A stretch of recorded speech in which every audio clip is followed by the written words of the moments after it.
Hey, everybody. Welcome to the Muckrake Podcast. I'm Jared J. Sexton. I am here with my near, dear friend, Nick Hauselman. How you doing, buddy? I'm doing well. How are you doing, Jared? I'm doing. That's the answer. I'm doing. Yeah, as long as it's an active verb, I think we're okay. I as long as you're moving forward. Those not busy being born or busy dying, as our good friend Robert Zimmerman once told us. Everybody, we are here. Listen, we got everything on this episode. We have country music hits that talk about vigilante justice. We have Israel just falling into the illiberal abyss. We've got Samuel Alito saying things I really can't believe he's saying out loud, but there's also that. And of course, the Donald Trump campaign rolls on. We got to talk about all that. But before Nick, we have an exciting new feature for our Weekender episodes. That's right. For our Patreon exclusives. And a reminder, go over to patreon.com/muckrake podcast in order to get access to the Weekender episode on Fridays. It'll make your Fridays better. It'll make your weekends better. It will make your life better. We are going to roll out new features in which on these Weekender episodes, if you have questions, we're going to answer them. Nick, I don't know about you. I have always enjoyed answering questions on our live shows when we do the Weekender tapings. I know that's like one of your favorite things we do too. Absolutely. I mean, I would hope that more people want to get involved and be part of the show. That's really exciting to hear their voices and actually let them ask the questions directly. Well, we always have these things where people are reaching out, they're sending emails, they're commenting on the episodes, all of that stuff. This is going to streamline the process. Here's how we're going to do it. It's going to be twofold. One, over at patreon.com/muckrake podcast, we are going to post a link which is going to allow you to record a voicemail. These things are going to be short. I think we're talking less than a minute, give or take, where you are going to ask your questions. Of course, you can make some comments. That's patreon.com/muckrake podcast, which means that your voice, your questions will be on the show. Also, you can email us at muckrakepodcast@gmail.com. If you don't want to put your voice on the show, totally fine. You can email us there and we'll start answering these questions on future Weekender episodes. Right. We might even throw one, on the Tuesday pod just so people can hear what they're missing. I listen, I got to tell you, one of the fun things about taking questions is people sometimes ask about stuff that I've been interested in or I have an opinion on, some things that I haven't even thought about that I then have to react to. That's awesome because it makes us get into a bunch of different things. I'm personally excited about this feature. Again, if you want to do this, go over to patreon.com/muckrake podcast. That's where we're going to have the voicemail link and also muckrakepodcast@gmail.com.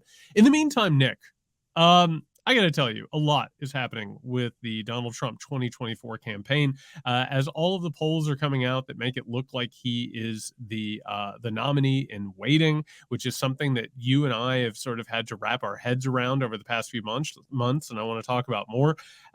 We're also hearing, one, that the charges with election tampering, racketeering, all kinds of fun things out of the state of Georgia, my former home.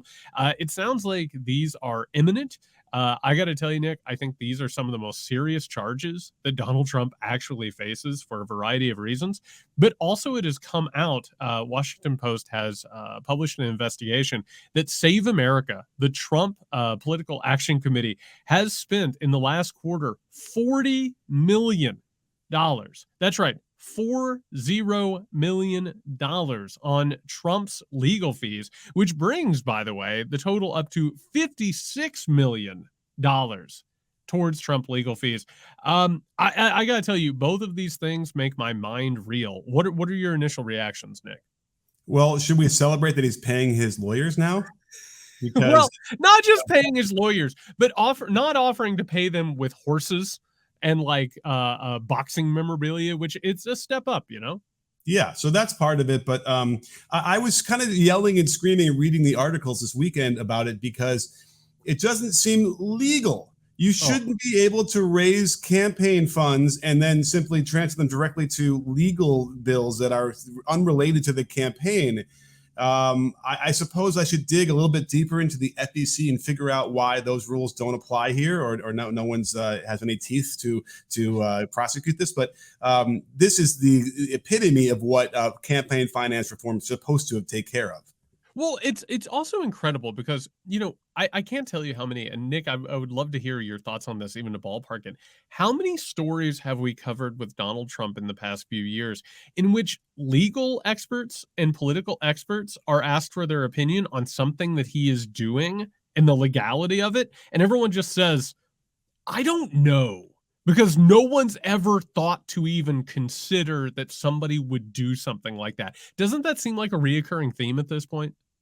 Absolutely. And it kind of just shows you how leaky the Constitution is and our laws are. There's too many little holes in there that, listen, sometimes businessmen are lauded for finding Yes. out little, areas and the cracks they can get away with stuff. And this is sort of where we are here, but it's with procedural stuff. It's with, very serious governmental actions that require a transparency and a lack of corruption that he has exploited. It really is frustrating.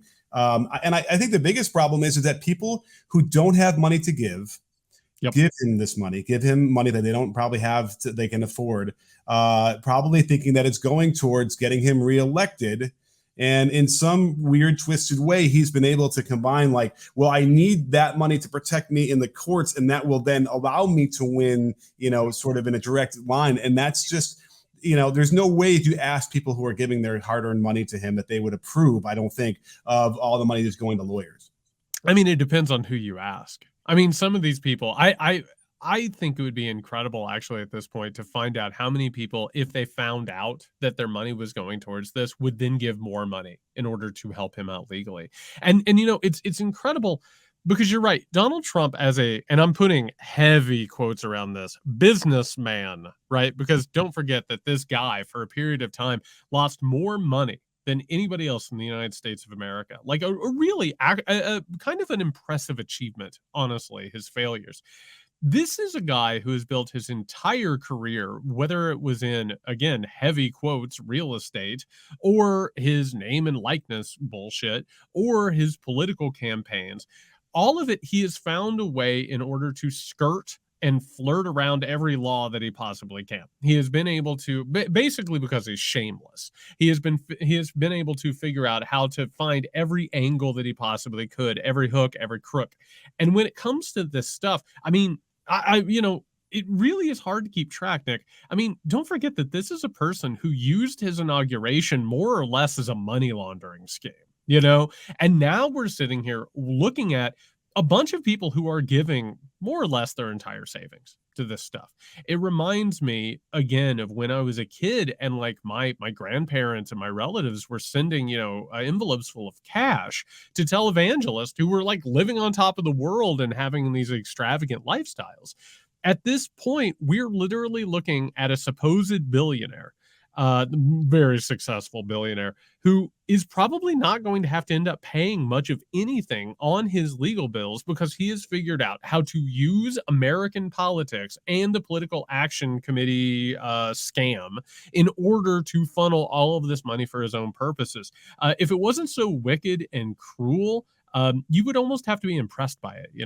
Yeah, and I called this years ago, knowing that was what he was going to do. So I shouldn't be surprised at all. But it is frustrating. Now that said, it could ultimately hurt his campaign because it's money that he's not spending on the campaign for all sorts of things like advertising. But that said, he didn't even do it that well the first time that he ran and won. It was completely disorganized. He probably feels like they don't need any of that money because he gets free publicity on the news every night by just saying the biggest bullshit he can think of. Can I say something on that real fast? Just a reminder, Donald Trump was gifted over $6 billion worth of free advertising by American media. And as we've talked about here and there, and I just want to put it on the record because I want to make sure that everybody understands this.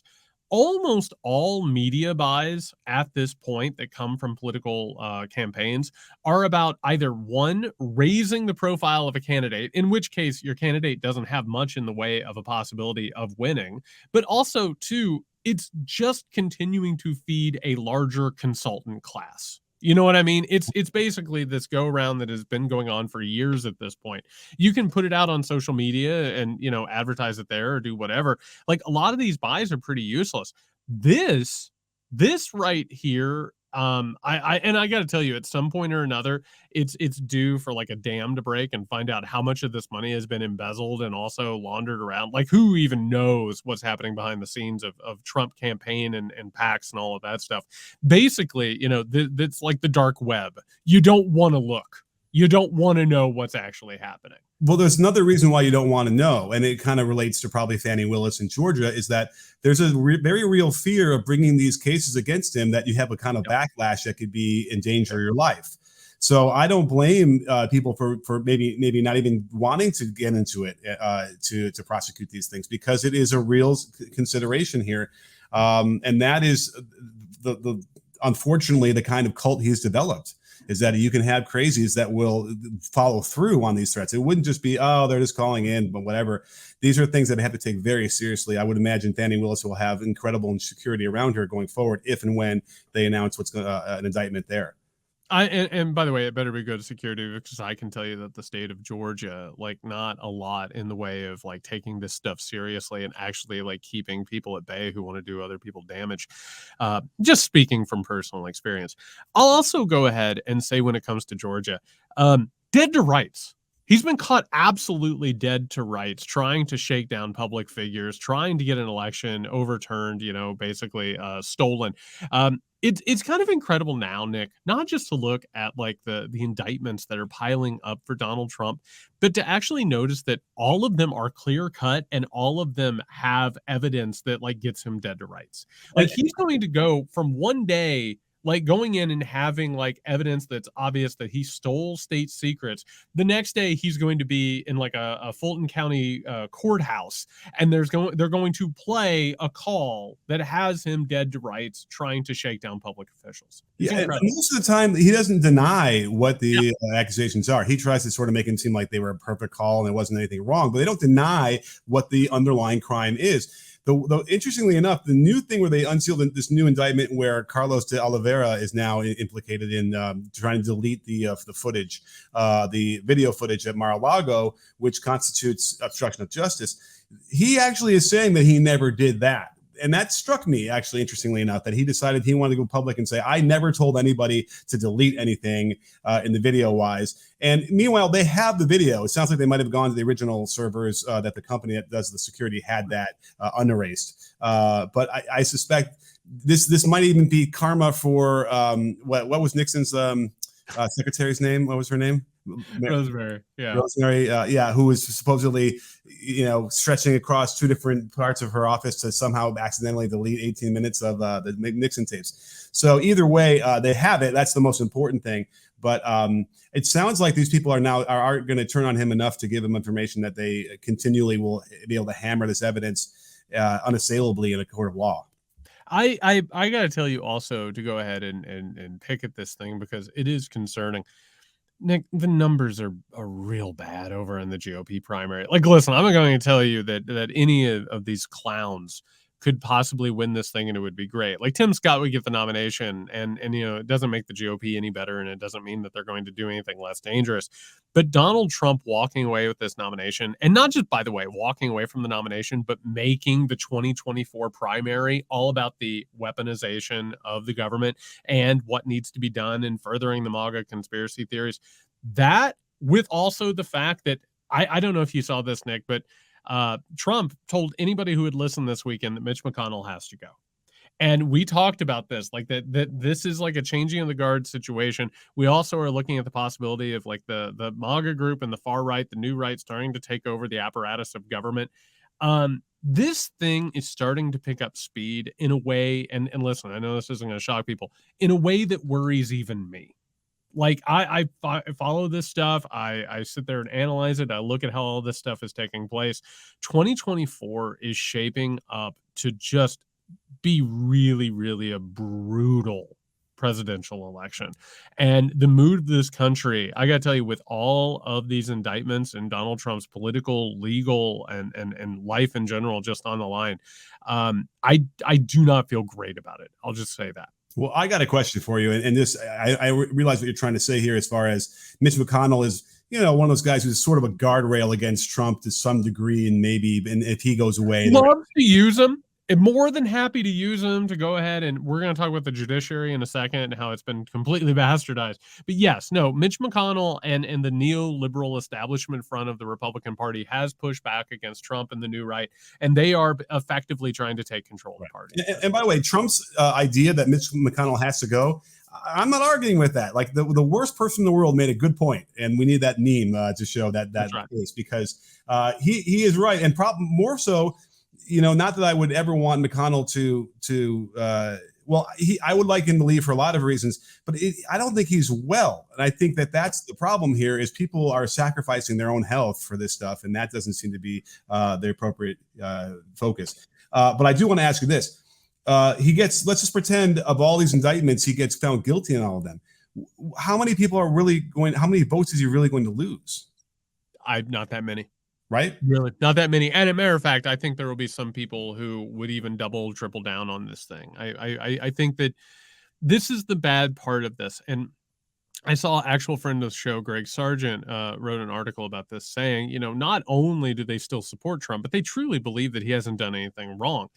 I think that the worldview of Trump being persecuted and the government being weaponized and the deep state not just coming from him, but for everybody else, that is not only like a narrative that holds sway with these people. It has become their functional worldview. It has become how they view the world, how they go about the world, how they view everything. And as a result, I don't think he's going to lose hardly any votes if he is successfully prosecuted in any of this. So I think our fears were misplaced a year or two ago when we were worried that someone else would come along with the same platform and just a cleaner, palette and sweep right into that slot, thinking, it was never about Trump. It was about a guy that would simply do all of our conservative stuff. And okay, so he's his personality is a problem. We don't care as long as we get the judges and all that stuff in there.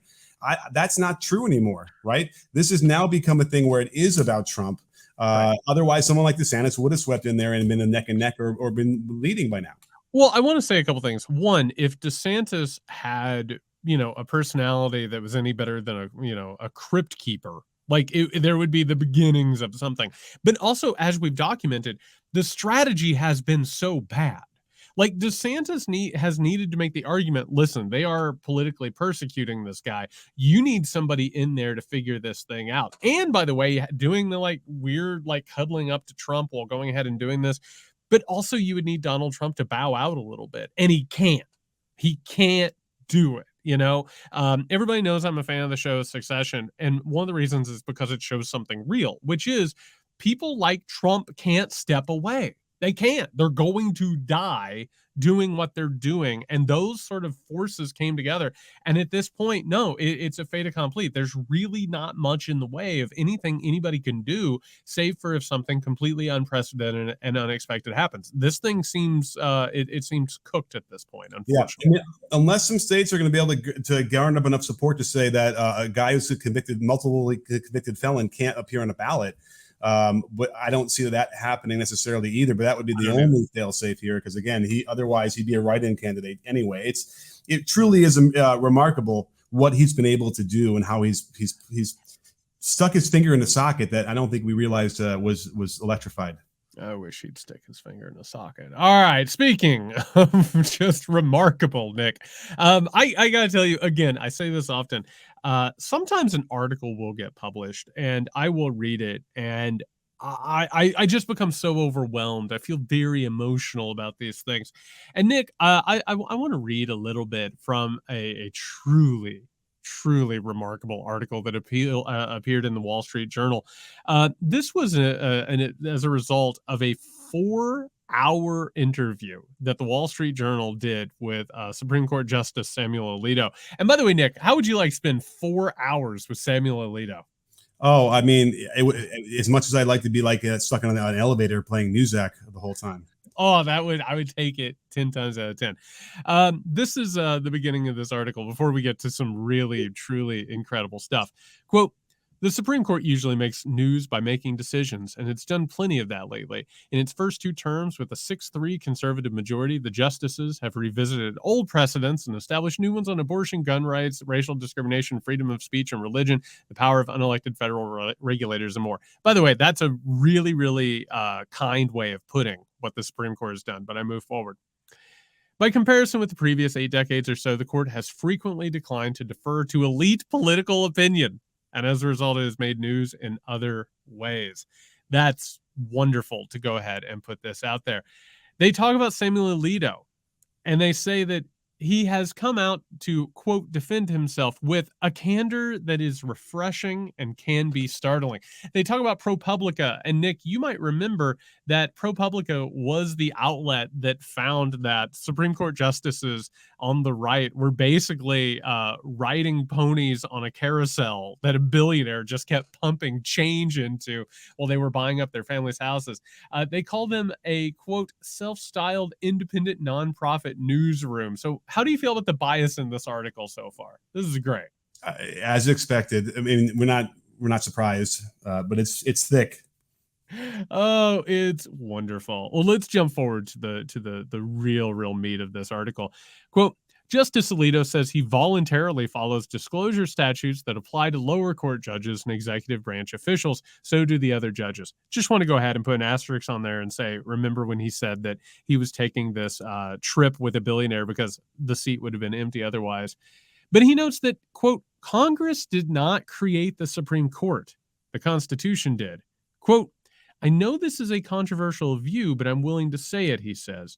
No provision in the Constitution gives them the authority to regulate the Supreme Court, period. This, by the way, is Samuel Alito getting out in public and just getting wild with it. He's literally saying Congress can't do anything about us. They should go ahead and stop dreaming that they possibly can.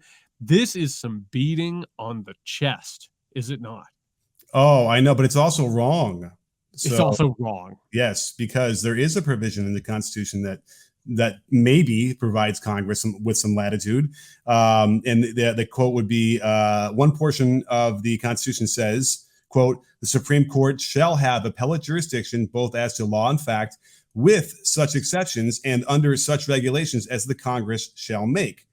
So they gave them a little bit of an opportunity to create some oversight there. And let me ask you this, Jared, why would anybody associated with such a highbrow, thing like the Supreme Court, why would anybody like that be so concerned about having regulations about ethics? Why would that ever be a thing that they would want to push back against? Does that make you think about anything? It's really interesting. It's basically this thing where they're just like, even if there was some unethical behavior, and there's not, you couldn't do anything about it.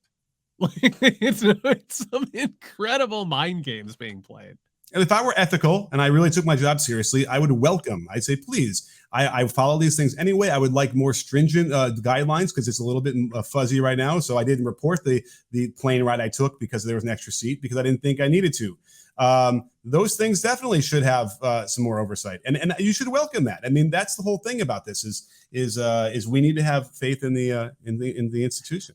Alito can't do that because he is, and this is a very specific term. I don't mean to put some jargon out there, specialized knowledge, because he's a pompous asshole, and he always has been. It would be one thing, and John Roberts does this the quote unquote right way, right? Like he engages in all this stuff. He goes ahead, he pushes his agenda, which was the reason why the Supreme Court was stolen in the first place. And he's gasping, Nick. He's looking for the closest fainting couch, right? He's like, how could you possibly start to question who we are? We're the Supreme Court. Look at our robes. Have you seen our robes lately? Like we're a priest class. You can't possibly question who we are. Samuel Alito has spent every moment of his waking life since the Supreme Court was stolen getting in people's faces, like angrily saying, you can't say that about us. And on top of that, you can't do anything about it. He is a massive poking finger in the chest. He cannot stop himself. And then he wonders why people are questioning the integrity of the court.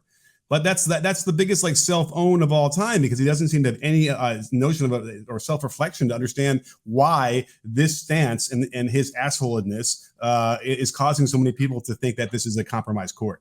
I want to point something out too, by the way, because you went ahead, as you are wont to do. You went ahead and went to the actual Constitution. Like, that's one of the reasons why we do this show. As Alito says that the Constitution doesn't give Congress control over the Supreme Court, I want to say a couple of things, and then I want to get to the last quote here from Alito. One, the Constitution also did not make the Supreme Court as it stands. For people who don't remember this, the Supreme Court gave itself the power that it has. Why? Because they didn't like Thomas Jefferson and they didn't like how things were working. So they went ahead and just gave themselves a ton of powers, which has now created a conservative backstop for the powerful and the wealthy to go ahead and basically control legislation. But with that aside, Nick, I want to point out something, because he said something really interesting near the end of this interview after he's thumping his chest talking about Congress can't do this. This is from the article. Justice Alito wonders if outright defiance may be in the offing for the first time since the aftermath of Brown v. Board Education. Quote, if we're viewed as illegitimate, then disregard of our decisions becomes more acceptable and more popular. So you can have a revival of the massive resistance that occurred in the South after Brown. Now, I want to point out this is a favorite of conservatives. They love going ahead and using something like Brown v. Board Education, right? Which, by the way, the South went against because the white supremacist apartheid South did not want to change itself. They love using something like that as the precursor to saying that our ruling should be treated the same as that justified ruling. But he also gives the game away here, Nick. The reason that they don't want their legitimacy questioned is because they're illegitimate. And because they can't enforce their rulings. And if they're illegitimate, they can't enforce their rulings, then at some point or another, they can't do much about it. And that's where the Supreme Court is left at this moment, like balancing itself on the edge of a razor blade. I don't think Congress is going to take his dare here because they're not interested in that fight. They don't want to mess around with the institutions. But I do have to say, it's pretty incredible that he thought it was okay to say this to the Wall Street Journal and for this thing to get around, because he is right. There is the possibility that they will lose their authority and that their rulings will become the bullshit that they are. Well, based on who reads the Wall Street Journal, it sounds like he's signaling, right? He's got to let all the rich people who fit them on these amazing trips, let them know that if we don't stand up to this and make sure that if I can't be able to hide all of what you're doing with me, then I won't be able to protect you and scratch your back. Basically, I guess is what he's trying to say out of that publicly. And it's disgusting. There's no question there should be very stringent rules over this. I don't give a shit if it's a lifetime appointment. It's supposedly that's going to give them freedom of corruption. They should welcome it. They should know how important it is to not have even the appearance of corruption. And yet here they are taking photos. You know what I mean? Like, at the very least, if you took that seriously, you wouldn't let anyone take a picture of you holding up the fish that you had just gotten on this ridiculous trip or whatever with your polo shirts. Yeah, they're also having paintings made. They're not afraid of this. So real fast to transition from a court that desperately needs reformed to a court that is getting reformed, some could say unnecessarily.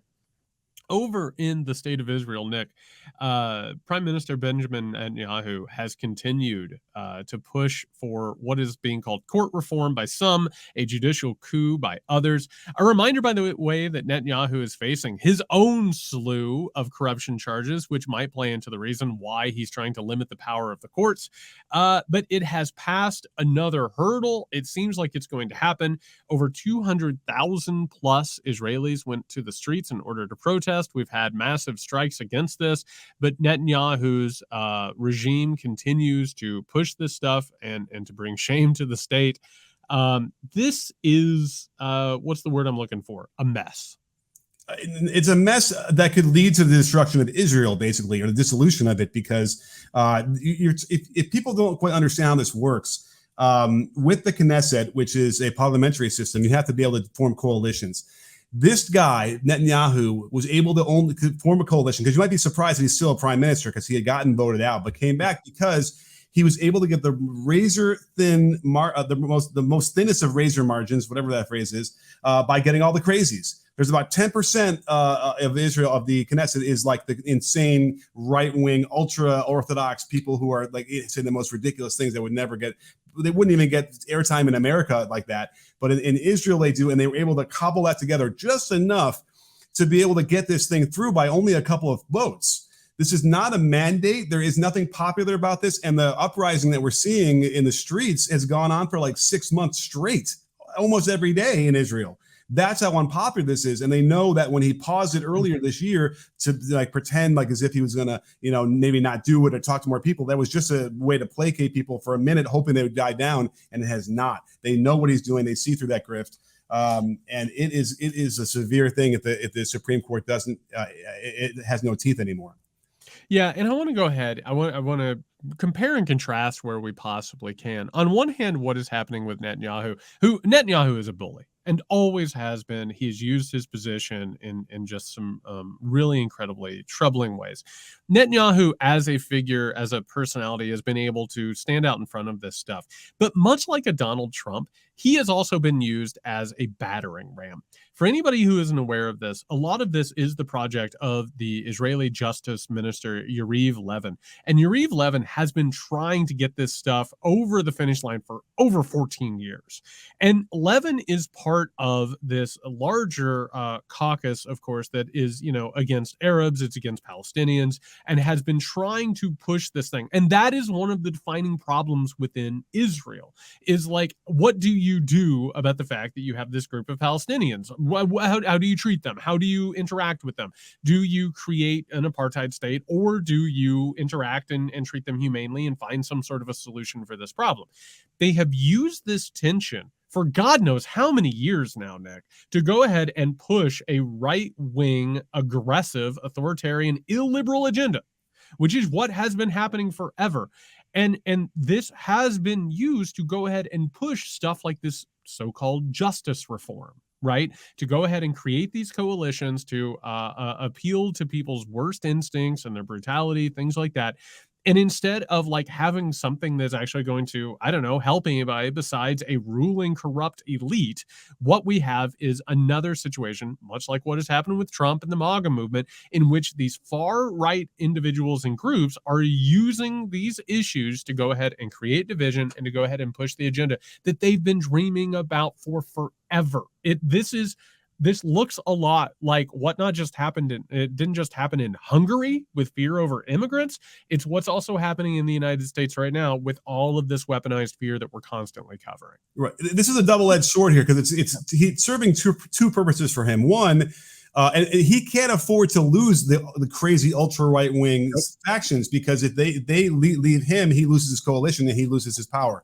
Now, the reason why he needs the power, this might sound very familiar, is that, because of these investigations in him and these suits that are corruption and fraud, he thinks that if he can get rid of the Supreme Court, then they can simply, he doesn't not get rid of the Supreme Court, but they won't have to follow what the Supreme Court says. Then any kind of guilty verdict that comes down upon him, he can just ignore.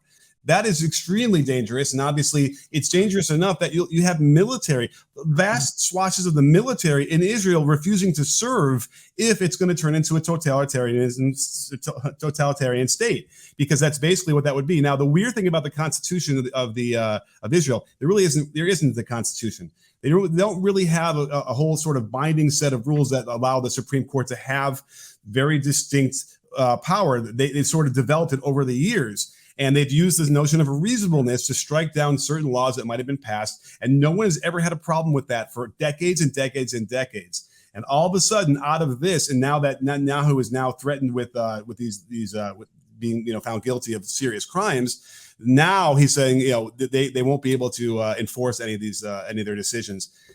It is exactly what you mentioned in other countries. And it really is sad when you look at what Israel, how they were founded, what they stood for, what their aspirations were in their Bill of Rights. This is so wholly against everything that the fabric of the country that this is why you're seeing the kind of uprising they haven't had in a long, long time. It's really incredible, too, to go ahead and bring this back to the States. You and I both know, as people who have observed politics and media for forever, this was the third rail to criticize Israel for almost anything. You know what I mean? Like, because you need to support the state of Israel. You need to stand behind this project, while also there's been unbelievable amounts of atrocities and things that needed to be discussed. Meanwhile, Nick, I got to tell you, I've looked around in the past like week and a half or so, not just with some of these practices with the Palestinians, but what's happening with this so-called judicial reform. We're starting to see some really hardline Israel supporting people come out of the woodwork and say, hey, something's wrong here. And we need to reconsider everything from our partnership to how much aid we send them. I don't know about you. If you went back in time and told me that somebody like was going to say that in like the national media and not be drummed off the stage, I wouldn't believe it. I want to point out also, this is actually a really interesting thing, but of course, because I'm me, I have to point this out. Max Boot over at the Washington Post had an opinion piece on this. The title is, "I don't recognize the intolerant, illiberal country Israel is becoming," to which I say, ask a Palestinian, but that's neither here nor there. He says, I thought about living there. And then near the end of the beginning, he says, quote, "Yet while I retain affection for Israel, I often feel as if I do not recognize what it has become. This is a familiar feeling for me since I am similarly befuddled by modern America. How did we turn into a land of book banners and COVID deniers? Both Israel and the United States have been disfigured by the rise of populist rabble-rousers who have tapped into ugly and unsavory prejudices." First of all, Nick, this is kind of crazy hearing from Max Boot. This is a person who you don't usually hear criticism of Israel. But number two, how did they change the country? That's what the countries have. That's what they are. Like, these are baby ideas of what nations are like. All these mythologies these people believe. America it hasn't been turned into a nation of book burners. It's that it has always had book burners in it.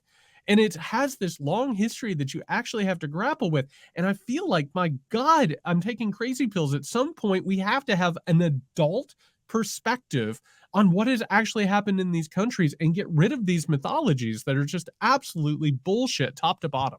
Well, there was a notion after Israel was founded that the Arabs and Israelis, or Jewish Israelis, could get along and form a functioning country for a decade or two or few. By the 80s, it did change, and kind of like Reagan gave birth to the situation that they're in now. What I find interesting is that you have to imagine there's a lot of right-wing people in America who are very closely watching this. Because what Netanyahu proposes is that instead of having a committee that was kind of bipartisan with a huge swath of the Bar Association, like really respected scholars, on a committee that would pick the judges. Instead of that, Netanyahu wants to have the controlling party pick the judges at any one time. It would be the equivalent of, I mean, by the way, it's sort of what we do here, right? Whoever's in control gets to pick the judges, and here we are with the Supreme Court. So it's almost like Netanyahu's trying to kind of imitate what they have here with McConnell, what he did, but make it completely legal and binding and easier than what McConnell had to do. That is concerning, because that could be a thing that people here would want to try and do as well, and eliminate any kind of red tape they would have to get these justices in there and never let them leave. It is another, again, the on the road towards authoritarianism, and it's obvious. We've seen this so many times in the past that you can't even say it could happen, that this is what happens when this is allowed. It's what happens, because there's an undercurrent at all times of authoritarian energies in every country. It doesn't matter if it's the United States, doesn't matter if it's Canada, doesn't matter if it's Switzerland, doesn't matter if it's Israel. Human beings, there is a divide within us. There are some people who are more authoritarian in nature, and there are others who are not. And they can be stoked into it. Like, if there is a political movement that stokes it, the same way that Netanyahu stokes it, the same way that Donald Trump stokes it, the same way that the wealthy and the powerful, by the way, if you haven't bought The Midnight Kingdom, A History of Power, Paranoia, and the Coming Crisis, go ahead and go buy that. This is what keeps happening. But these dumb stories that any person or any group is beyond the capability of doing this stuff, it only makes it more likely that it will happen.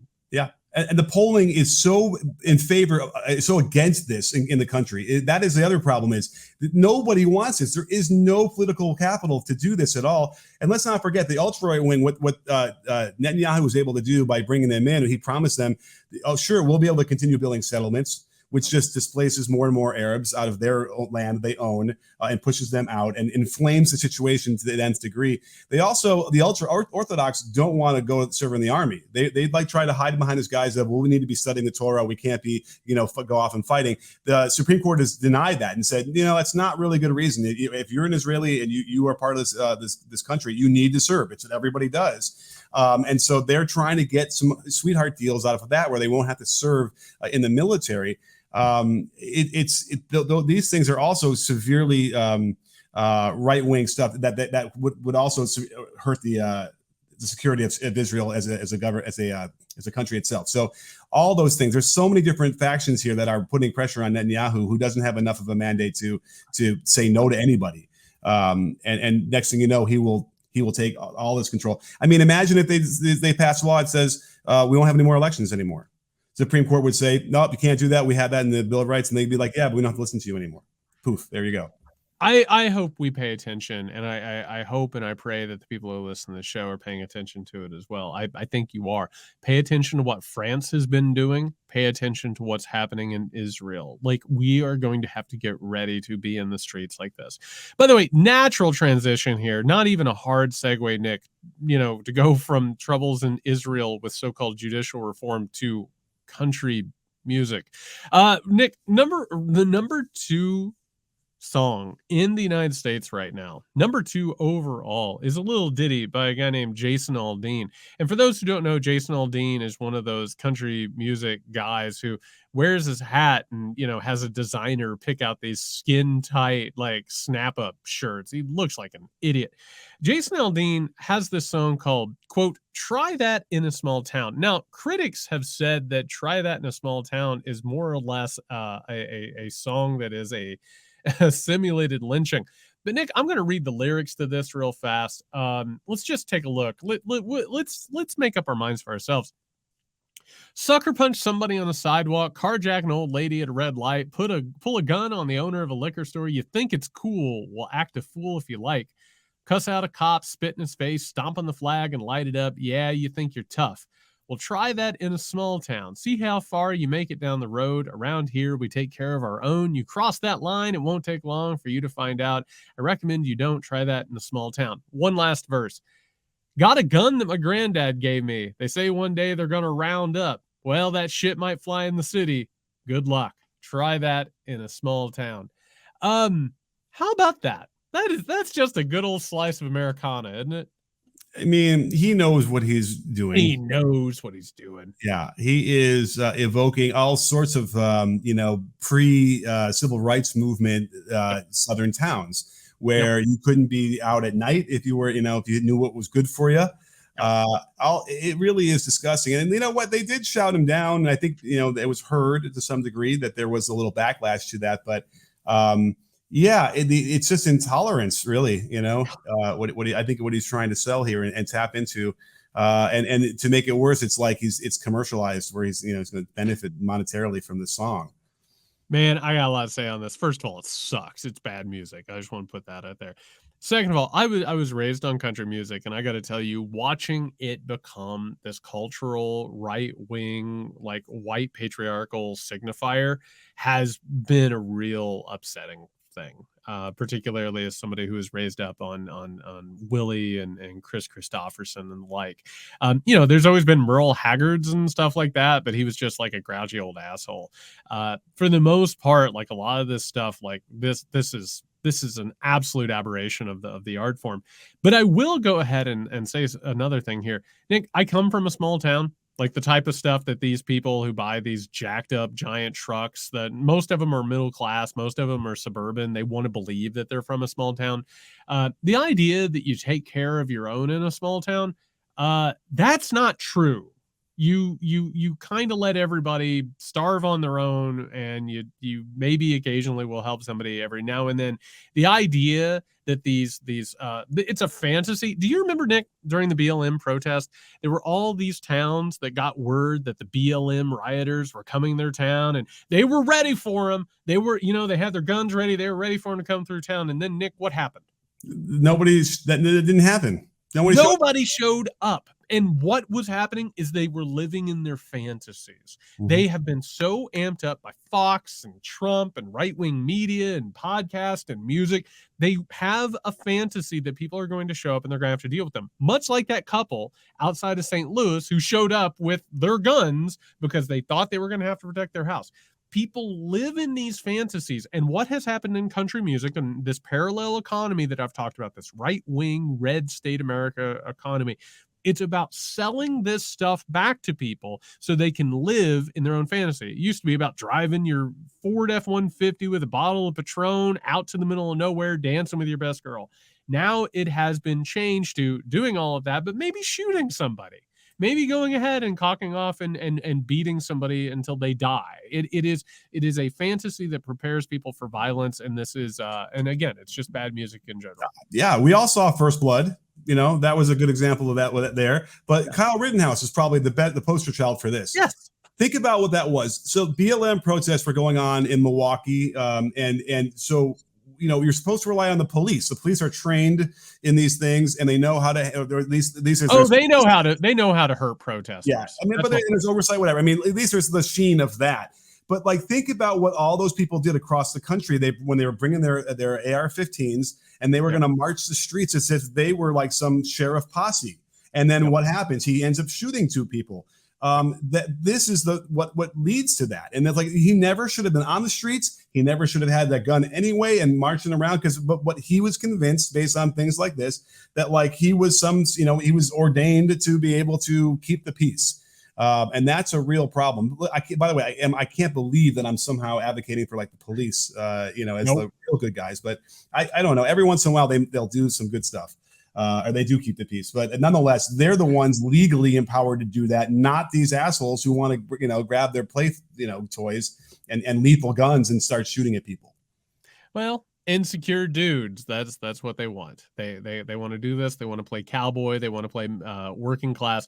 It's all a fantasy. It all is. It's a power fantasy to make up for how they feel insecure about themselves and they feel like that they've lost something or whatever. And as a result, there is no end to the amount of money that will be made from this stuff. It is a money-making machine. And what does it do? It creates fantasies like what Kyle Rittenhouse had. That's exactly what it does. All right, on that note, everybody, we're going to be back on Friday with the Weekender edition of the Muckrake Podcast. A reminder, patreon.com/Muckrake Podcast, not only to get the full episode, but to now go ahead and participate in our question and answer segments that are going to be part of our Weekender episodes going forward. That's patreon.com/Muckrake Podcast. I'm going to post the link to that right after this show. Also, you can email us at muckrakepodcast@gmail.com. I'm looking forward to that. Looking forward to hearing from you all. If you need us before then, you can find Nick at Can You Hear Me SMH. You can find me at Joe by Sexton. Be safe, everyone.